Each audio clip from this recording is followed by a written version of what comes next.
이번 달에 네이처에 나온 논문입니다. 제목을 그대로 번역을 해보면 충격적이죠. 충격적인 거 맞나요? 미세먼지가 폐암을 촉진시킨다. 이게 제목입니다. 근데 이 너무나 당연한 내용인 것 같지만 여러 가지 정치적인 이슈가 섞여 있기 때문에 사람들이 잘 말을 못하는 겁니다. 근데 저희는 뭘 하겠다? 논문이 네이처에 나왔으니까 이게 가진 의미, 이 제목이 가진 의미를 좀 담백하게 가보죠. 이게 너무 정치적으로 가도 안 되고 너무 흥분해도 안 되는 겁니다. 그래서 저희는 이 앞부분의 데이터를 보여드리고 이게 과학적으로 의미하는 바가 뭔지 되게 cautionary note를 한번 드리도록 하겠습니다. 이해가시죠? 그래서 제목은 Lung Adenocarcinoma, 이게 폐암의 한 종류입니다. 그거는 Promotion by Air Pollutant, 미세먼지라고 하죠. 미세먼지에 의해서 촉진된다. 이 프로모션을 이 사람이 단어 선택을 괜히 한 게 아닙니다. 왜 프로모션이라고 했을까? 뒷부분에 설명을 드리도록 하겠습니다. 그래서 앞부분은 그 결과를 빨리 설명드리고 과학에 좀 더 관심이 있으신 분은 뒷부분에 커멘터리를 해드릴 테니까 그걸 보시면 되겠고요. 이번 달에 났죠. 2023년 4월에 나서 누가 저한테, 사실 시바님이 저한테 보내줘가지고 해라. 그래서 하게 됐습니다. 가보죠. 그래서 가끔 이제 한국을 가죠. 저 같은 경우 특히 해외에 사시는 분들은 많이 공감을 하실 텐데, 한국에 가면 이제 고향에 가는구나. 특히 한국에 오랫동안 살았다가 미국에 이제 이민을 온 저희 같은 많은 과학자들이 그러죠. 입장에서는 한국에 갈 때마다 아주 큰 그 노스텔지아를 가지고 이제 한국에 돌아갑니다. 근데 한국에 갔을 때 공항에 도착하는 순간 뭐가 나죠? 매연 냄새가 납니다. 이런 말을 하면은 한국에 있는 친구한테 말하면 항상 반응이 있어요. 재수없다. 그딴 소리 하지 마라. 무슨 매연 냄새가 나냐. 근데 나요. 그 공항에 도착하는 순간 납니다. 그래서 저는 고향의 향기가 아니라 공항의 향기가 난다, 이런 식으로 말을 하는데, 그랬다가 이제 한 며칠도 아니에요. 하루만 지나도 그 냄새에 벌써 익숙해져가지고 이제 한국에 이제 익숙한 거죠. 그 매연의 냄새를 더 이상 맡지 못합니다. 근데 베이스 레벨이 이미 높아요. 해외에 사시는 분들은 느끼겠지만 이게 이렇게 퍼지하지 않더라도 이미 베이스에 있는 미세먼지의 농도가 이미 훨씬 높습니다. 뒷부분에 데이터가 있습니다. 그래서 그거를 이제 데이터를 보니까 이제 할 말이 없죠. 이게 고향의 향기가 아니라 그 공항의 향기가 난다는 사실을 여러분들이 인정하셔야 됩니다. 아무리 재수가 없더라도. 그렇죠. 그래서 항상 드는 생각, 이거 괜찮은 거 맞아. 이게 호흡기 질환 오는 거 아니야. 호흡기 질환까지는 뭐 오케이, 이게 뭐 deadly disease가 아니니까. 근데 이런 질문을 제가 옛날에 사람들한테 들었거든요. 근데 저는 그때 대답이 없었어요.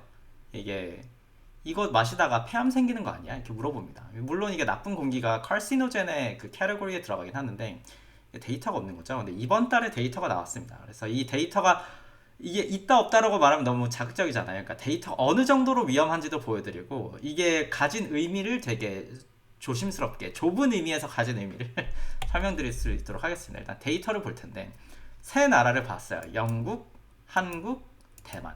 가로축은 뭐죠? 어떤 시간축에 따라서 있는 그 민 PM, 이게 미세먼지 농도입니다. 2.5 마이크로그램, 세제곱미터당 2.5 마이크로그램 이하. 이 정도 퍼리클 크기인 거죠. 이 퍼리클 크기의 농도가 얼만큼 있다 라고 표현하는 거고, each dot은 뭐죠?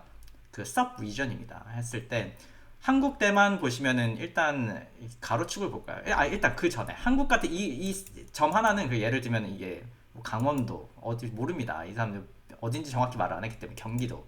이 오른쪽이 갈수록 이제 미세먼지가 나쁜 거잖아요. 이거 뭘까요? 대충 약간 중국에서 온다 치면 이것도 말하면 이거 악플이 달릴 텐데, 중국에서 가까운 약간 인천 인천이랑 오른쪽으로 갈수록 나쁜 거죠. 근데 여기 보시면은 영국의 미세먼지 농도의 레인지는 여기 한 8이라고 치면 8에서 한 14 정도, 한국은 한 20에서 한 35. 한국에서 가장 공기 좋은 지역 제주도라고 할까요? 제주도가 영국에서 가장 공기가 나쁜 지역보다 더 안 좋습니다. 이게 정말 안타까운데, 더 심한 곳은 뭐죠? 중국과 더 가까운 중국을 자꾸 말하는데 대만. 대만은 20에서 높은 곳은 이제 거의 45를 찍고 있습니다. 45를 찍고 있어가지고 이 가로축의 이 미세먼지 농도 서브 리전에 따른 미세 농도의 Y축은 뭐죠? 여기 보시면은 EGFR이라는 특정 surface receptor의 뮤테이션을 가진 폐암 환자입니다. 10만 명당 몇 명이냐? 10만 명당 이 경우는 뭐 20명 있는 거죠. 근데 여기 보시면은 딱 보이는 게 뭐죠? 가로축이 높을수록, 그러니까 미세 농도가 높은 것과 뭐가 코릴레이션이 있나요? 10만 명당 EGFR 뮤테이션을 가진 폐암 환자의 빈도가 더 높아지죠. 그래가지고 미세먼지가 요만큼 오를 때마다 EGFR에 driven된 폐암의 빈도가 상승한다. 이게 다 statistically significant하게 상승합니다. 10만 명당 영국은 0.63명, 한국은 0.71명, 대만의 경우는 1.82명이 올라갑니다. 이게 굉장히 큰 수치인 거죠. 기울기가 이렇게 점점 올라가죠. 그렇죠. 이게 피겨 1의 결론입니다. 결국에는 쉽게 말하면 미세먼지 농도와 폐암의 발생 빈도가 상관관계가 있다. 이게 포인트고. 근데 이 경우에 캐비엇이 있죠. 하나의 문제는 뭐죠? 우리가 뭐 인천에 살면 인천에만 사나요? 다른 쪽도 왔다 갔다 하지. 뭐 이게 전라도 살다가 뭐 대구 갔다가 뭐 강원도 가고 이럴 수 있잖아요. 이게 한 사람이 한 군데서만 산다는 보장이 없기 때문에. 근데 이 경우는 그거를 카운팅 안 한 거죠. 네, 그런 데이터도 있습니다. 영국의 경우에 영국의 데이터가 있었는데 어떤 사람들은 이동하지 않는데요. 3년 동안 이동하지 않고 그 지역에 그대로 있어서 그 지역에 있는 미세농도의 농도가 여러분들의 폐에 들어간 미세농도와 아주 코릴레이션이 높다는 가정하에 3년 동안 미세농도가 축적이 됐을 경우에 force 플러스 그려봤습니다. 그리고 폐암을 일으키는 컬시노젠 외부 인자 중에 가장 큰 거는 역시나 담배죠. 담배와도 비교를 할 수 있죠. 근데 미세 농도가 나쁘긴 나쁜데 얼마나 암을 일으키는데 나쁘냐는 걸 상대적으로 비교를 할 수가 있는 거죠. 그래서 hazard ratio가 이 경우는 오른쪽으로 가면 갈수록 사망의 위험도가 높은 겁니다. 왼쪽으로 가면 갈수록 사망의 위험도가 낮아지는 거고, 지금 담배를 피고 있다. 지금 hazard ratio가 로그 2니까 4, 8, 한 8배 hazard ratio가 높아져. 담배 끊으십시오. previous smoker, 기존에 폈다가 끊은 사람도 거의 2~3배 높습니다. 근데 그렇게 보면은 이 미세먼지는 뭐죠? 아주 조금 오른쪽 가 있습니다. 그러니까 이게 제목만 보면은 폐암과 코릴레이션이 있다고 말하지만 hazard ratio를 보면은 담배보다는 훨씬 적은 겁니다. 이 간접 흡연이 훨씬 위험한 거죠. 그렇지 말하면. 이해가시죠? 하지만 이게 상대적으로 담배에 비해 적어서 그렇지 이게 코릴레이션이 있냐 없냐고 묻는다면은 코릴레이션이 있습니다. hazard ratio가 1.08이고 95% confidence interval이 1.04에서 1.12니까 confidence interval의 lower end가 1이 넘잖아요. 그러니까 이 에러바가 여기를 안 넘어갑니다. 로그 1이 바꾸기 0이잖아요. 여기를 안 넘는 거, 이게 겹치지가 않는 겁니다. 그래서 significance가 굉장히 높고, 이제 adjusted p-value를 사용해서 false discovery rate를 구하면 raw p-value 뿐만 아니라 false FDR도 0.001이다. 이게 무슨 말이냐면은 false positive의 가능성이 0.00, 0.1%라는 거죠. 이게 진짜 데이터라는 겁니다. 이게 상대적으로 이게 조금밖에 올라가지 않더라도 진짜 데이터다라고 말하는 거고.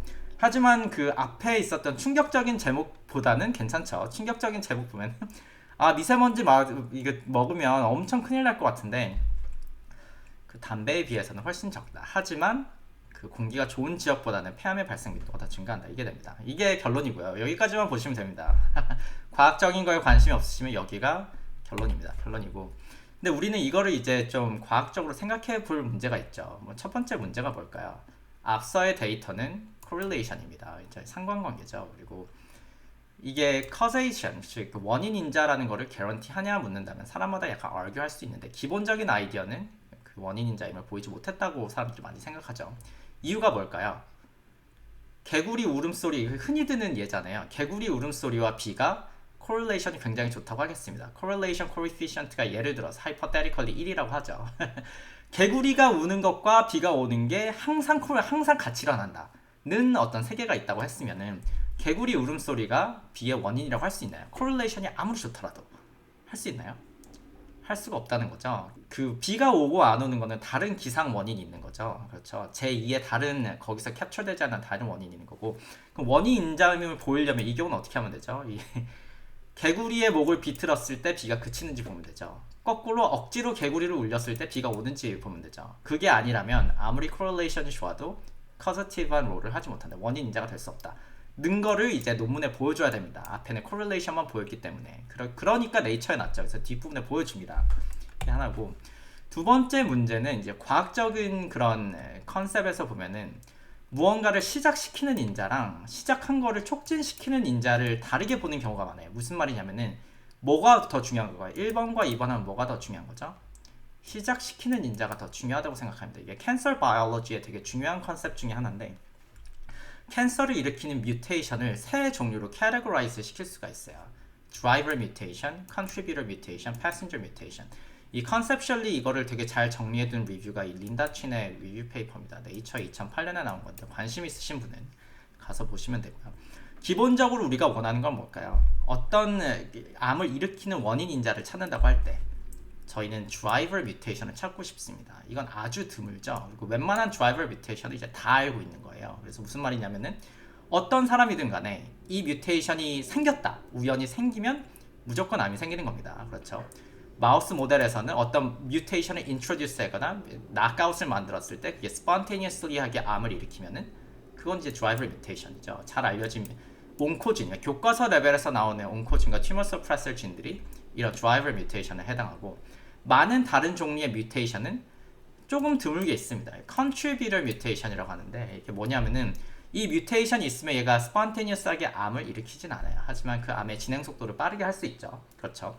그래서 많은 경우 그 마우스 모델을 만들 때 그 driver mutation과 이제 compound mutation 만드는 거죠. 이제 두 개를 같이 뮤테이션 두 개를 합쳐가지고 이미 있는 driver mutation에 의해서 나오는 암의 진행 속도를 더 빠르게 만드냐 이걸 보는 경우가 많죠. 그렇죠. 근데 어떻게 보면 흥미롭게도 그 암세포를 가진 환자를 예를 들어서 암을 꺼내가지고 시퀀싱을 하면은 뮤테이션이 열나게 많습니다. 수천 수만 개의 뮤테이션이 있는데 그 많은 뮤테이션이 biologically relevant 하냐 묻으면 대부분이 캔서 이티올로지나 캔서가 어떻게 디벨롭 하는지와는 무방합니다. 무슨 말이냐면은 많은 뮤테이션은 캔서의 서바이벌이나 프롤리퍼레이션에 컨트리뷰션을 못해요. 그런 거를 패신저 뮤테이션 하기로 합니다. 드라이버는 운전자죠. 이제 이 사람 뭘까요? 운전석 옆에서 이거 쪼잘쪼잘 대는 사람. 패신저는 뒤에 탄 사람입니다. 이해가시죠? 그래서 이 패신저 뮤테이션을 우리가 신경 안 쓰는 거죠. 왜 우리가 어떤 암 환자에서 많은 뮤테이션이 나왔다 해서 그 뮤턴 마우스를 만들면 왜 피노타입이 없는 걸까요? 다 패신저 뮤테이션이기 때문입니다. 이걸 왜 말씀드리냐면은 이 사람들은 이 제목을 이 처음에 이 제목을 말씀드렸지만 이 프로모션이라는 단어를 그냥 쓴 게 아닙니다. 이 컨텍스트에서 쓴 겁니다. 아시겠죠? 뒷부분에 설명을 드리겠고 이거는 앞서 설명한 거니까 넘어가겠습니다. driver mutation. 그래서 우리가 말하는 흔히 말하는 되게 좁은 의미의 원인 인자는 이제 driver mutation인 겁니다. 이해가시죠? 그렇죠. contributor도 일종의 원인 인자라고 할 수 있죠. 대신에 언제 원인 인자가 되냐? driver mutation이 있을 때만 원인 인자가 되는 겁니다. 이해가시죠? passenger mutation은 correlation이 있는 거죠. 어떤 암 환자에서 어떤 뮤테이션이 굉장히 많을 수 있습니다. 하지만 그것이 암을 일으키는 원인이 안 되기 때문에 이거는 correlation만 있지 원인 인자가 안 되는 거죠. 이해가시죠? 이게 컨셉셜 차이가 있는데 이 1번 문제와 2번 문제를 이 사람들이 이렇게 설명을 하진 않지만 저희가 과학적인 코멘터리를 하자면 그렇다는 거죠. 어드레스를 하기 위해 뭘 했을까요? 했습니다. 마우스 모델을 만들었습니다. 이 마우스 모델은 그 lung cancer surface receptor 중에 하나인 EGFR 그 쥐내 어떤 특정 아미노 애시드가 침환된 트랜스제닉 마우스를 만들었죠. 이거는 결국에는 뭐죠? 앞서 컨셉에서는 이 lung cancer 자체는 EGFR 뮤테이션에서 drive 되는 겁니다. 이해하시죠? drive 되는 상태에서 뭘 했냐? 인트라테컬하게, 그러니까 폐 속으로 직접 미세먼지를 쥐가 불쌍해라. 미세먼지를 직접 집어넣습니다. 폐 속으로 집어넣으니까 뭐가 됐냐? dose dependent하게 암세포 발생이 증가했습니다. 그럼 앞서 컨셉에서 뭘까? 이게 contribution 한 거죠. 이게 driver mutation, 이제 contributor인 carcinogenic contributor의 역할을 한 거죠. 이해가시죠? 이것도 마찬가지입니다. 보면은 EGFR 뮤테이션을 가진 그 세포를 가지고 어떤 에세이를 했어요. 기본적으로는 tumor forming assay라고 생각을 하시면 됩니다. 디테일하게 가진 않겠지만, 근데 이걸 제가 왜 가져왔냐면은 EGFR 뮤테이션이 없는 경우에 미세먼지를 넣으면 올라가지 않죠. 미세먼지가 튜머 포밍을 증가시키는 경우는 결국에는 이게 statistically barely significant 하긴 하지만 EGFR 뮤테이션이 있을 때 뿐입니다. 그 뜻은 뭐냐면은 EGFR 뮤테이션에 더해서 contributor의 역할을 했다는 거죠. 이해가시죠? 그렇습니다. 그래서 첫 번째 문제는 뭐였죠? correlation과 causation에서 causation을 보이기 위해서 이 마우스 모델을 사용했고, 이게 드라이버의 역할을 하냐 컨트리뷰터의 역할을 하냐고 했을 때는 컨트리뷰터의 역할을 했던 거죠. 그래서 미세먼지 같은 경우는 결론을 말씀드리면 EGFR 뮤테이션에 의해 드라이브된 시작된 폐암을 악화시키는 역할을 합니다. 그렇지만 EGFR 뮤테이션이 없는 폐세포의 그 암을 발생시키는 못하는 거죠. 그렇기 때문에 앞서 했던 이 correlation도 전부 다 뭔가요? 다른 암을 사용한 게 아니라 폐암도 종류가 여러 개 있을 거 아니에요. 근데 EGFR 뮤테이션이 이미 가지고 있는 환자들만을 대상으로 한 겁니다. 제 기억이 맞다면 이 EGFR 뮤테이션 데이터 한국 같은 경우는 삼성병원에서 왔고 런 캔서 인시던스 자체는 국립암센터랍니다. 그리고 이거는 이제 온라인 페이지가 있대요. 그 미세 농도를 매일 체크해주는 온라인 페이지에서 스크랩해가지고 이 데이터를 만들었다고 합니다. 근데 어쨌든 포인트는 EGFR 뮤테이션을 쓴 이유가 이거라는 거죠. EGFR 뮤테이션이 아닌 다른 폐암이 이렇게 된다는 보장은 없습니다. 이해가시죠? 이게 컨셉셜한 걸 좀 드리고 싶었고, 그래서 이제 결론이 났습니다. 미세먼지는 폐암에서 그럼 어떤 위치냐? 저희 제목만 보면 너무 무서운데 무서운데 이 사람이 프로모션의 단어를 쓴 것도 이 lung adenocarcinoma air pollutant 혹은 그 미세먼지에 의해서 시작된다, driven 된다가 아니잖아요. 프로모션에 촉진된다잖아요. 그래서 제도 제목 1번 제목에 정확하게 썼습니다. 폐암을 촉진시킨다, 시작한다가 아니라 촉진시킨다로 썼습니다. 그렇죠? 이 경우는 그래서 컨트리뷰터 역할을 한다. 그래서 결론을 내죠. 그래서 결론, 폐암이 걸리지 않을 사람, 이 데이터에만 따르면 되게 좁은 의미로 해석을 해보면 폐암이 걸리지 않을 사람, 예를 들어서 뮤테이션이 없는 사람을 이 미세먼지가 새롭게 걸리게 만드는 건 아니다. 그렇죠? 하지만 이미 이런 뮤테이션을 가지고 있어가지고 폐암이 프리디스포즈 되어 있는 사람, 앞으로 걸릴 가능성이 높은 유전적 디펙트를 가진 사람은 폐암이 걸릴 확률을 더 이 미세먼지가 높게 만들어 버립니다. 그렇기 때문에 여러분들이 가족력 중에 예를 들어서 폐암 환자가 있으시다, 아니면은 검사를 했을 때 뭐 그런 증상이 이미 약간 있는 분들 같은 경우는 특히나 조심하셔야겠죠. 네, 그렇습니다. 이게 결론이고요. 오늘은 그래서 이게 사람들이 서스펙트는 했지만 그동안 약간 데이터가 부족했던, 없지는 않았습니다. 없지는 않았지만 부족했던 여기 이제 데이터가 이제 나와가지고 미세먼지가 폐암을 촉진시킨다는 데이터가 나와서 한번 공유를 해봤습니다. 오늘은 여기까지 하죠. 감사합니다.